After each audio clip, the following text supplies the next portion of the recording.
हमारी पार्टी की पूरे इंडिया गठबंधन की मांग है कि इस पूरे इस मामले को ही खत्म किया जाए। ये जो पुनरीक्षण का जो फैसला है इसको वापस लिया जाए। पहले से जो है मतदाता सूची उसी के आधार पर चुनाव होगा, लेकिन इस पर इलेक्शन कमीशन पूरी तरह से अड़ियल है। और ये जो चुनाव आयोग अभी बहुत संविधान की बात कर रहा है कि संविधान की धारा के मुताबिक हम इसको कर रहे हैं, तो सवाल उठता है क्या पिछले 70 साल से जो देश में चुनाव हो रहे थे वो संविधान के आधार पर नहीं हो रहे थे?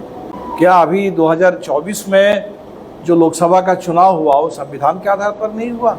इससे पहले इतने मुख्य चुनाव आयुक्त आए, TN शेषन साहब भी थे, कितने लोग आए गए, और ये को क्या संविधान के आधार पर काम नहीं कर रहे थे? संविधान में सबसे बुनियादी अधिकार, वोट डालने का अधिकार, सबसे बुनियादी अधिकार आज खतरे में है। तो ऐसे में इस संविधान की रक्षा, हम लोग जो लगातार संविधान की बात कर रहे हैं पिछले कई वर्षों से, ये संविधान खतरे में है, आरक्षण खतरे में है, लेकिन आज वो खतरा घर घर पहुंच गया है। बिहार में जो मतदाता पुनरीक्षण का जो विशेष अभियान चल रहा है, बना हुआ है, इससे पूरा बिहार तबाह है, गरीब तबाह है। यहाँ तक कि BLO भी परेशान है, क्योंकि हर रोज़ सरकार नया नोटिफिकेशन, नया आदेश दे रही है, वो किसको माने, किसको लागू करे, एक अफरा तफरी मची हुई है। करीब 1/2 से ज़्यादा समय बीत चुका है और अभी आंकड़ा जो देख रहे थे 14% हुआ है। अगर इस दर से होगा तो 1 महीने के भीतर तो 50% भी नहीं होगा। भारी विषय बना हुआ है विवाद का, इसलिए हमारी पार्टी की पूरे इंडिया गठबंधन की मांग है कि इस पूरे इस मामले को ही खत्म किया जाए।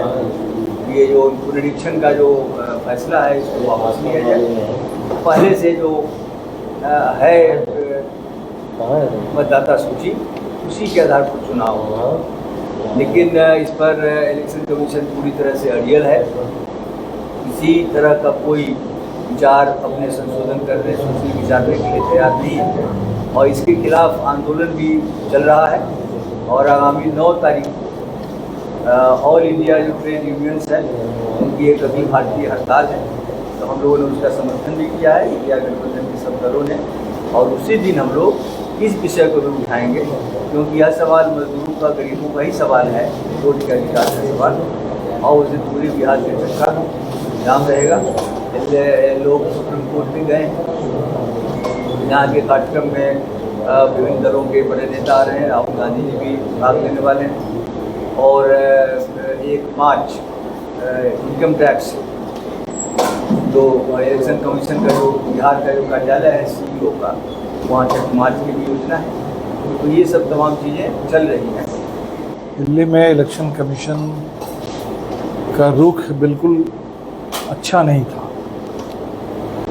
बिहार में जिसको भी पता चल रहा है, पहले तो पता ही नहीं था लोगों को कि मामला है क्या। अब जैसे जैसे लोगों को जानकारी मिल रही है तो पूरा बिहार परेशान है, लेकिन चुनाव आयोग बिल्कुल बेफिक्र है, बहुत आराम से कह रहे हैं कि बस सब ठीक हो जाएगा, सब हो जाएगा। तो इसीलिए हम लोग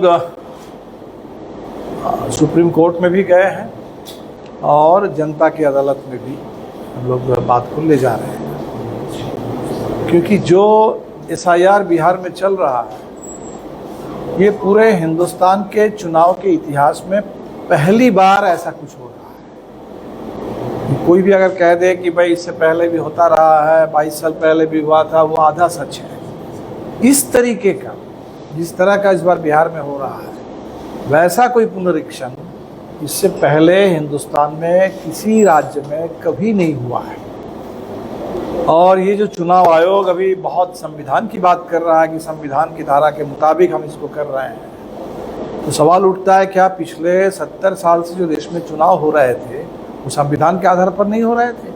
क्या अभी 2024 में जो लोकसभा का चुनाव हुआ वो संविधान के आधार पर नहीं हुआ? इससे पहले इतने मुख्य चुनाव आयुक्त आए, TN शेषन साहब भी थे, कितने लोग आए गए, और ये को क्या संविधान के आधार पर काम नहीं कर रहे थे? अचानक यही चुनाव आयोग जो नया है तो नया तो हम लोग जानते हैं कि एक ही बात नहीं है। एक ही बात नहीं है कि पहली बार चुनाव आयोग की नियुक्ति, जो नया कानून बना है, भारतीय जनता पार्टी ने अपने हिसाब से जो कानून बना लिया कि चुनाव आयोग का चयन, उस चयन में कहीं कोई निष्पक्षता अब नहीं रहेगी।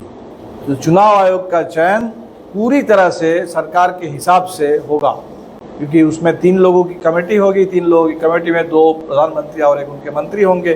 फिलहाल उसमें मोदी जी और अमित शाह हैं।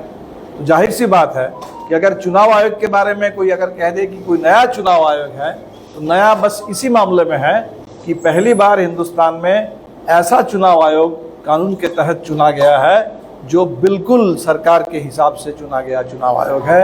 इसमें निष्पक्षता नाम की कोई चीज़ नहीं है। और शायद उसी का हम लोग देख रहे हैं कि चुनाव आयोग ने वैसे संविधान की व्याख्या कर दी, इससे पहले किसी चुनाव आयोग ने हिंदुस्तान के इतिहास में कभी किसी चुनाव आयोग ने नहीं किया था।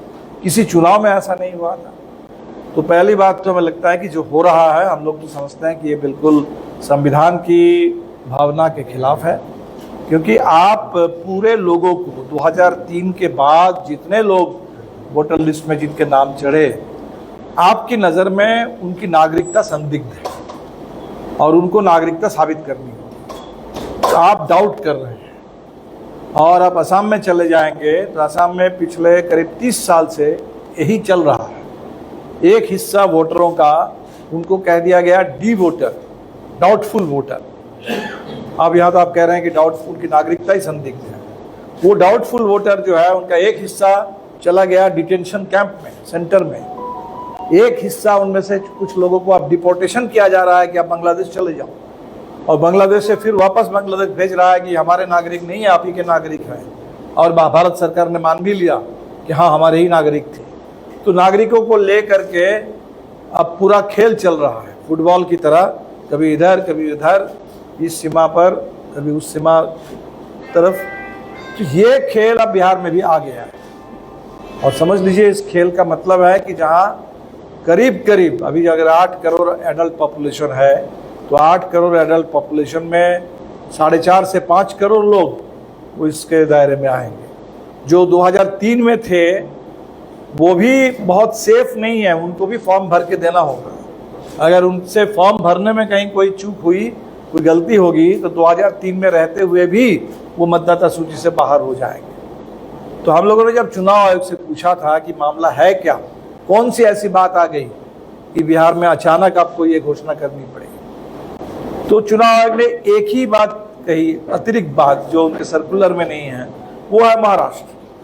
कि महाराष्ट्र को लेकर के बड़े सवाल उठे हैं और इसीलिए हम लोगों को लगा कि बिहार में सब ठीक कर दिया है। तो महाराष्ट्र को लेकर सवाल जो मेन उठा है, वो अचानक लोकसभा और विधानसभा चुनाव के बीच में मतदाता की संख्या में जबरदस्त बढ़ोतरी हुई। और इस कदर बढ़ोतरी हुई कि कुल मिलाकर के वहाँ मतदाता की संख्या वहाँ के एडल्ट पॉपुलेशन से भी ज़्यादा है। एडल्ट पॉपुलेशन महाराष्ट्र का जो था, उससे ज़्यादा मतदाता सूची में मतदाता आ गए। तो क्या चुनाव आयोग महाराष्ट्र की जो गलती है, महाराष्ट्र को लेकर जो विवाद है, जो सवाल है, उसका समाधान बिहार में बड़े पैमाने पर मतदाताओं की छटनी करके आप बैलेंस बनाना चाहते हैं कि वहाँ अगर अतिरिक्त हमने दे दिया तो 2 करोड़ की कटौती हम बिहार में कर देंगे? कौन सी बात है। दूसरा हम देख रहे हैं कि इसमें प्रवासी मजदूरों को लेकर जो चुनाव आयोग ने जिस तरीके से पेश किया, और ये हम लोगों से बातचीत के क्रम में चुनाव आयोग, मुख्य चुनाव आयोग ने कहा कि बिहार के 20% लोग तो बाहर रहते हैं और चुनाव का जो विक्ट्री का जो मार्जिन होता है, जो फासला है, वो बहुत कम रहता है। अभी इशारा ये था कि जो 20% बाहर है, अब वो बाहर ही रहे। बाहर जो कमाने के लिए जाते हैं वो मतदाता सूची से भी बाहर हो जाए।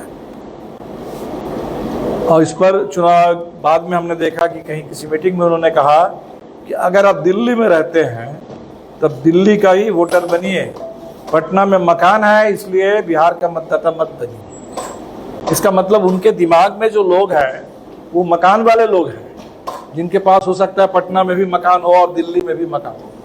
और हम जिनकी बात कर रहे हैं, जिनके पास ना दिल्ली में मकान है ना पटना में मकान है, जो दिल्ली में झुग्गी डाल के रह रहे थे, जिन झुग्गियों को अभी चुनाव वो बीजेपी की सरकार बुलडोजर से गिरा दे रही है।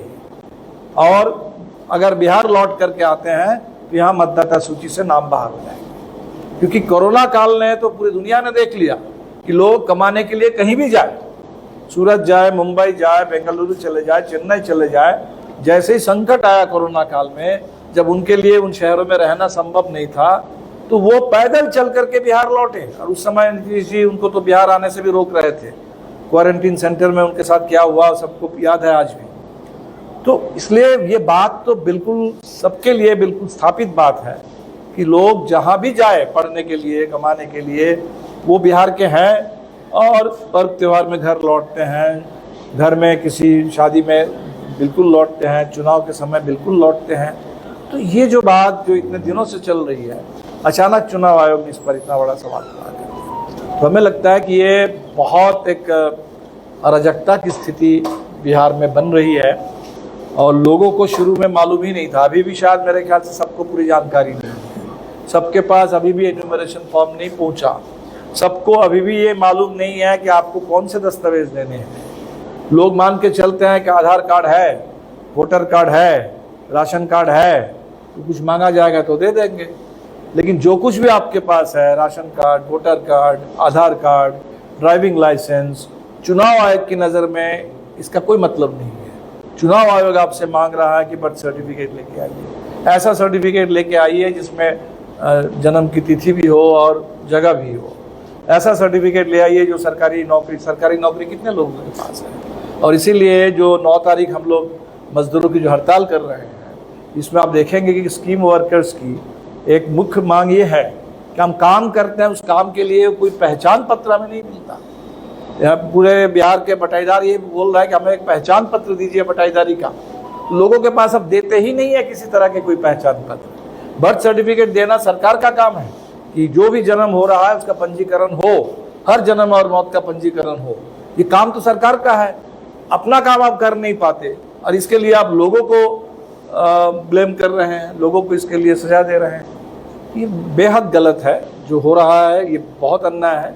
और हम लोग तो यही सोचते हैं कि शायद हम लोग एक कमरे में बैठ करके चुनाव आयोग से बात कर रहे थे, 10 पार्टी के नेता थे, तो चुनाव आयोग को लगा होगा कि नेताओं की बात सुनने की कोई ज़रूरत नहीं है, बंद कमरे में बातें हो रही है, उसको सुनने की कोई ज़रूरत नहीं है। और इसीलिए आप लोगों के माध्यम से हम बिहार की जनता से अपील करेंगे कि अब जनता को अपने हाथ में लेना होगा, कि जनता सड़क पर आए, गांव-गांव में ये आवाज़ उठाए और तभी चुनाव आयोग को बात समझ में आएगी।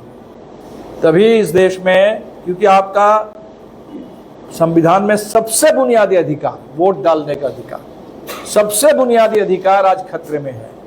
तो ऐसे में इस संविधान की रक्षा, हम लोग जो लगातार संविधान की बात कर रहे हैं पिछले कई वर्षों से, कि संविधान खतरे में है, आरक्षण खतरे में है, लेकिन आज वो खतरा घर घर पहुंच गया है।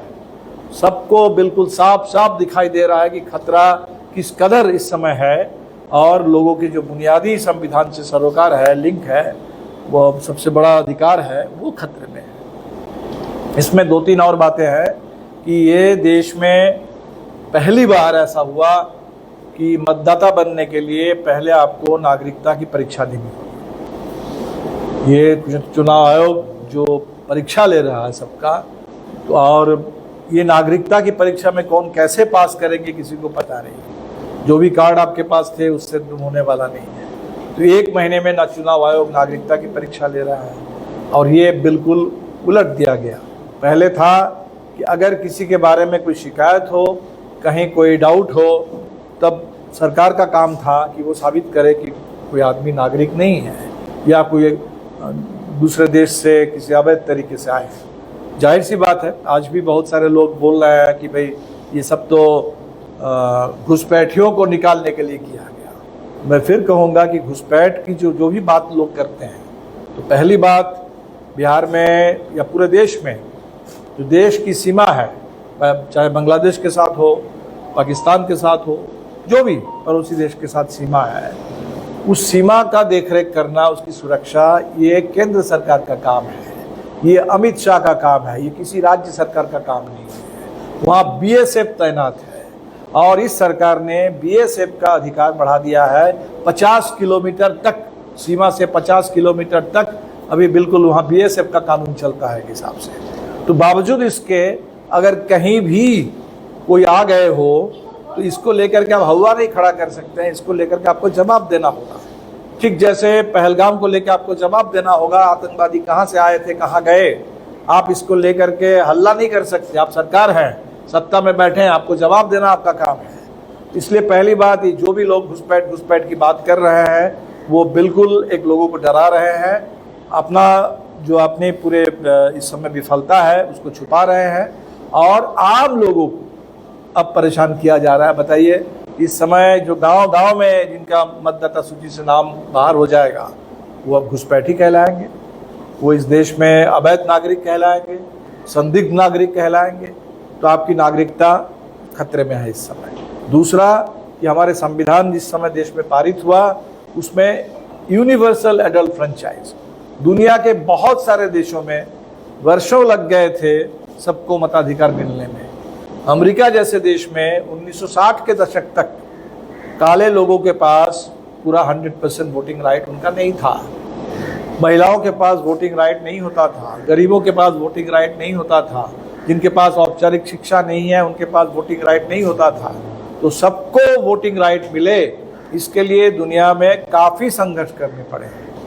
हमारे देश में ये खूबी थी कि आज़ादी के साथ जैसे ही हमें संविधान मिला तो बिल्कुल एकाएक सबको बिना किसी भेदभाव तमाम लोगों को वोटिंग राइट मिल गया है। और आज वो हमारा वोटिंग राइट खतरे में है। कह रहा है कि मैट्रिक का सर्टिफिकेट ले आओ, ज़मीन का कागज़ ले आओ, मकान का कागज़ ले आओ। तो जाहिर सी बात है कि धीरे धीरे हमें धकेला जा रहा है कि जहाँ देश में लिमिटेड एडल्ट फ्रेंचाइज होगा, और लिमिटेड का मतलब सिलेक्टिव होगा। अभी जो विज्ञापन हमने देखा बिहार के मुख्य चुनाव अधिकारी की ओर से, अब वो कह रहे हैं कि आप फॉर्म भर के दे दीजिए, डॉक्यूमेंट बाद में दीजिएगा, यहाँ तक कि फ़ोटो भी बाद में दीजिएगा। तो कब तक देना है डॉक्यूमेंट? और इससे भी नीचे एक छोटे अक्षरों में लिखा हुआ है कि जो लोग डॉक्यूमेंट उपलब्ध नहीं करा पाएंगे उनके बारे में फैसला ईआरओ करेगा स्थानीय जांच और अन्य उपलब्ध दस्तावेजों के आधार पर। अब समझ लीजिए इसका मतलब, अगर बिहार के 2 करोड़ लोग दस्तावेज नहीं दे पाएंगे तो हम सब लोग अनुमान लगा रहे हैं कि 2 करोड़ के पास बिल्कुल दस्तावेज नहीं है। अभी उसको लेकर के भी कारोबार चलेगा कि पैसा दो, दस्तावेज बनाओ, सर्टिफिकेट लेके जाओ, लेकिन तब भी 2 करोड़ लोग छूट जाएंगे। और ये 2 करोड़ लोगों का फैसला ईआरओ करेगा। एक ईआरओ किस आधार पर होगा? इसका मतलब आने वाले दिन में शायद यही वजह है कि भारतीय जनता पार्टी, जदयू, एनडीए के घटक दल के लोग कुछ नहीं बोल रहे हैं बल्कि समर्थन कर रहे हैं। शायद उनको लग रहा है कि बिहार में जो समुद्र मंथन हो रहा है, ये मतदाताओं का जो पूरा मंथन चल रहा है, इस मंथन से उनके लिए कोई अमृत निकलेगा अमृत काल में, कि उनको ऐसा एक वोटर लिस्ट मिल जाएगा जो उनके लायक हो। कस्टमाइज्ड एक वोटर लिस्ट उनके लिए शायद बनेगा और बाकी लोकतंत्र के लिए हत्या हो जाए, आम लोगों का मताधिकार छीन लिए जाए। क्योंकि वे जो ईआरओ को इतना पावर दिया जा रहा है कि ईआरओ फैसला करेगा, किस आधार पर करेगा? स्थानीय जांच के आधार पर। क्या मतलब हुआ इसका? तो ये बिल्कुल मनमाना, बिल्कुल आर्बिट्ररी एक बात चुनाव आयोग की ओर से आ रहा है और ये सब कुछ बहुत गलत है। और इसीलिए 9 तारीख हम फिर अपील करेंगे बिहार के लोगों से। पूरे देश के मजदूर संगठनों ने भी इस सवाल को जोड़ लिया है। ये हड़ताल 4 लेबर कोड के खिलाफ थे, लेकिन 4 लेबर कोड से भी बड़ा खतरनाक ये आ गया कि अगर आपकी नागरिकता ही चली जाएगी, मतदाता सूची से आपका नाम बाहर कर दिया जाएगा, तो आप क्या करेंगे इस देश में? इसीलिए 9 तारीख जो आम हड़ताल है, जिसमें बिहार में इंडिया गठबंधन ने ऐलान किया है कि चक्का जाम, तो पूरे बिहार में बड़े पैमाने पर हम लोग इसको सफल बनाएं और सड़क पर इस तरह से आइए, मुखर अपने आवाज़ को मुखर बनाइए, ताकि चुनाव आयोग को, इसने तय कर लिया है कि हमें कुछ सुनना नहीं है, पार्टियों की बात नहीं सुननी है, चुनाव आयोग को भी सुनना पड़े।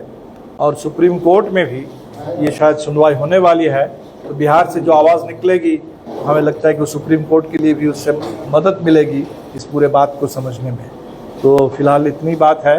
और ये पूरे महीने भर का हमारा अभियान है, जब तक चुनाव आयोग का अभियान है हमारा भी पैरेलल ये अभियान है, मताधिकार की रक्षा के लिए, वोटबंदी के खिलाफ और संविधान लोकतंत्र की रक्षा के लिए।